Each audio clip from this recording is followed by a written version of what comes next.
ये खबर यह है कि योगी का हंटर और 24 घंटे में एनकाउंटर। योगी आदित्यनाथ का अपराध पर जीरो टॉलरेंस है। योगी आदित्यनाथ अपराध बर्दाश्त नहीं करते हैं, न माफिया न गुंडे सब जानते हैं, लेकिन योगी की पुलिस पर गोली चला दी। अगली तस्वीर दिखाइए जरा, ये आप देख रहे हैं योगी की पुलिस पर गोली चलाई। पुलिस वाले अस्पताल में भर्ती है, 2 पुलिस वाले घायल हो गए। बदमाशों को पकड़ रहे थे और बदमाश इतने शातिर थे कि पुलिस वालों पर गोली चला दी। 2 पुलिस वाले वहीं गिर गए, दोनों को फौरन अस्पताल पहुंचाया गया जहां उनका इलाज हो रहा था। लेकिन यूपी में जिसने ये हरकत की उसका क्या हुआ है वो देखिए जरा, अगली तस्वीर दिखाइए। ये देख रहे हैं पुलिस पर गोली चलाने के बाद इनका हाल, इनका एनकाउंटर हो गया। पैर में गोली लगी है, पुलिस के सामने करा रहे हैं। उत्तर प्रदेश में गोली चलाने का गुनाह इन्होंने किया था। पुलिस स्क्रीन लीजिए जरा, तस्वीरें दिखाइए। यूपी पुलिस ने एनकाउंटर में गिरा दिया है। एमपीएन दीजिए,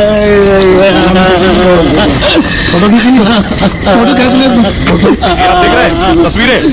योगी की पुलिस पर गोली चलाई थी, 2 पुलिस वालों को जख्मी कर दिया था। अब देखिए योगी की पुलिस ने भी गिरा दिया।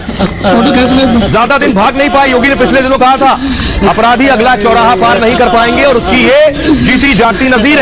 एनकाउंटर हुआ, पैर में गोली लगी है और अब रो रहे हैं। सोचिए बदमाश कितना बड़ा ही क्यों ना हो, योगी की पुलिस और योगी आदित्यनाथ के आगे इसी तरह रोना पड़ता है, क्योंकि उत्तर प्रदेश में अपराधियों का यही हश्र होता है जो आप देख रहे हैं।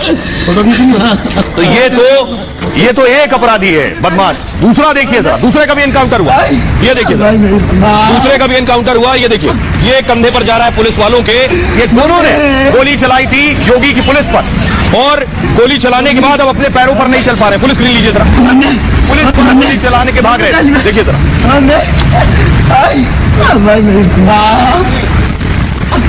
ये आप देख रहे हैं मम्मी मम्मी आवाज भी लगा रहा है।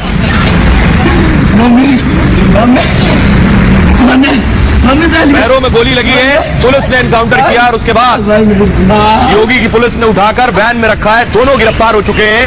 ये दोनों बड़े शातिर अपराधी हैं। योगी की पुलिस इन्हें रोक रही थी, रुके नहीं, गोली चला दी, पुलिस पर गोली चला दी और उसके बाद देखिए क्या हाल हुआ है। दोनों को पकड़ लिया। आइए अगली तस्वीर दिखा रहा हूं मैं आपको। ये देखिए ये स्प्लेंडर गाड़ी, जिस गाड़ी पर सवार थे ये बुलेट देख रहे हैं, कट्टा इनके पास से मिला है। कट्टा भी इनके पास था जो बताता है ये भी पुलिस पर गोली चला रहे थे और इस मुठभेड़ में ये दोनों ढेर कर दिए गए। ये आप देख रहे हैं पुलिस, ये जहां स्प्लेंडर गिरी उस पूरे इलाके को पुलिस ने अलग किया है और यहीं पर बंदूक की गोली भी पड़ी है और बंदूक भी, ये देख रहे हैं कट्टा भी पड़ा हुआ है। आइए अब आपको बताता हूं हुआ क्या, इन दोनों को एनकाउंटर में क्यों ढेर किया गया, योगी की पुलिस ने आकर गोली क्यों चलाई और इन्होंने गोली क्यों चलाई। पूरी कहानी इस एनकाउंटर की क्या है वो आपको बताने जा रहे हैं। आगे आप देख रहे हैं दोनों को कंधों पर आप देख रहे हैं यूपी पुलिस के। दरअसल यूपी में अपराधियों के खिलाफ ताबड़तोड़ एक्शन हो रहा। पुलिस पर इन्होंने हमला किया और 24 घंटे में यह हाल हो गया। मथुरा में छेड़छाड़ के आरोपियों को पुलिस पकड़ने गई थी। दरअसल 1 फरवरी की रात पुलिस ने आरोपियों को पकड़ा, तभी बदमाशों ने पुलिस टीम पर हमला कर दिया और गुंडे बदमाशों ने पुलिस के हथियार छीन लिए वहां जाकर। सोचिए इतनी हिम्मत कि योगी की पुलिस के हथियार छीन लिए। 3 पुलिसकर्मी घायल हुए और आरोपी फरार हो गए। लेकिन अगले चौराहे तक पहुंचते बदमाशों को पकड़ने के लिए स्पेशल टीम बनाई गई। स्पेशल टीम ने बाकायदा सर्च ऑपरेशन चलाया। मथुरा और आसपास के इलाके में यह सर्च ऑपरेशन शुरू हुआ, जिसके बाद 2 घंटे के अंदर एनकाउंटर में बदमाशों को पकड़ लिया।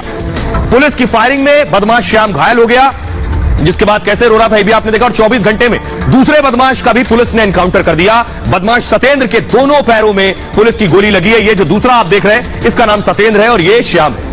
दोनों आरोपी गिरफ्तार हो गए हैं, छीने गए हथियार भी इनसे बरामद कर लिए गए हैं। आइए अब आपको सुनवाता हूं, सुनिए जरा एसएसपी और एसपी क्या कह रहे हैं, क्योंकि ये जब पुलिस को गोली मारकर भागे तो इन पर इनाम घोषित किया गया और अब पुलिस ने इनकाउंटर कर दिया। सुनिए जरा। कुल 7 टीमें इन सभी वांछित अपराधियों को पकड़ने के लिए लगी गई हैं। सभी पर मेरे द्वारा 25,000 रुपए का इनाम कर दिया गया है और साथ ही साथ जो भी इसको आश्रय देंगे, जो भी इनको अपने यहाँ बना देंगे, वैसे लोगों के विरुद्ध भी अभियोग पंजीकृत करके कड़ी से कड़ी विधिक कार्रवाई सुनिश्चित की जाएगी। एक मोटरसाइकिल पे 2 व्यक्ति आते हुए दिखाई दिए। जब उन दोनों व्यक्तियों को रुकने का इशारा किया गया तो उनके द्वारा पुलिस पर फायर किया गया। पुलिस के द्वारा भी आत्मरक्षा जवाबी फायरिंग की गई, जिसमें कि एक बदमाश के पैर में गोली लगी है। पूछताछ में उसने अपना नाम सतेंद्र बताया, जो कि बंडपुरा थाना मगोरा क्षेत्र का रहने वाला है तथा पुलिस मुजामत में वांछित था। इसके ऊपर 25,000 रुपए का इनाम भी था। खबरों में आगे बढ़ते हैं। एक और यूपी से बड़ी खबर है और अच्छी खबर है योगी आदित्यनाथ के लिए। खबर यह है कि एमएलसी में विजय और 24 की जीत तय। योगी के लिए लोकसभा चुनाव में जाने से पहले यह बड़ी जीत है, न सिर्फ योगी के लिए, प्रधानमंत्री मोदी के लिए भी, क्योंकि योगी ने पीएम को 80 की 80 सीट यूपी से देने का वादा भी किया है और यकीन भी है कि वो जीतेंगे।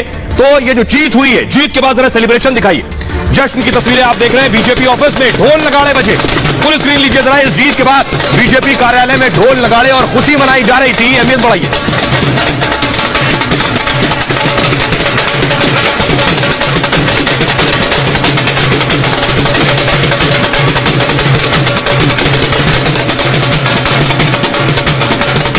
तो ये जो जीत का जश्न मनाया जा रहा है, ये मैं आपको बताता हूं आखिर जश्न किस बात का है। जश्न इस बात का है कि उत्तर प्रदेश में एमएलसी के चुनाव हुए, विधान परिषद के चुनाव, और देखिए बीजेपी को छप्पर फाड़ नतीजे मिले। योगी की जीत, इस तस्वीर से आपको आभास हो गया होगा कैसी जीत हुई है। लोकसभा से पहले उत्तर प्रदेश में बीजेपी को यह बड़ी जीत हासिल हुई है। योगी की विकास नीतियों पर शिक्षक और स्नातकों ने मोहर लगा दी है। शिक्षक और स्नातक कोटे की एमएलसी सीटों पर चुनाव था और विधान परिषद चुनाव में बीजेपी ने बाजी मार ली। बीजेपी ने एमएलसी की 5 में से 4 सीटें जीत ली हैं। सोचिए, 5 में 4 सीट बीजेपी ने जीती है। 1 सीट जीती है, वो भी निर्दलीय उम्मीदवार ने। अखिलेश के हाथ खाली है। समाजवादी पार्टी का सूपड़ा साफ हो गया है और एमएलसी में सपा को अब नेता प्रतिपक्ष का पद भी विधान परिषद में नहीं मिलेगा। जानते हैं क्यों? 100 सदस्य हैं विधान परिषद में और सपा की सीट है 9। नेता प्रतिपक्ष के लिए सीट चाहिए 10। 1 मिल जाती तो नेता प्रतिपक्ष मिल जाता, क्योंकि 10 विधान परिषद सदस्य हो जाते, अब 9 के 9 है। सभी सीटों पर हार से सपा को यह सबसे बड़ा झटका लगा है। यूपी में बीजेपी की राजनीतिक ताकत और बढ़ गई है। इससे यूपी में एमएलसी में बीजेपी के अब 77 सदस्य हो गए हैं, 4 और जुड़ के। विधानसभा में 255 सीटों के साथ बीजेपी सत्ता में है, जबकि लोकसभा में बीजेपी ने 80 में से 62 सीटें जीती हैं। 2024 में के लिए यूपी में बीजेपी की अब बड़ी दावेदारी है। 24 के लिए सीएम योगी चुनावी प्रचार शुरू कर चुके हैं, आपको बताऊं। और यह खुशखबरी इसलिए है बीजेपी के लिए क्योंकि 24 में टारगेट बढ़ा है। क्या कुछ कह रहे हैं डिप्टी सीएम, जरा उन्हें सुनिए। ये 2023 का विधान परिषद का चुनाव नहीं, 2024 के लोकसभा चुनाव का आगाज है।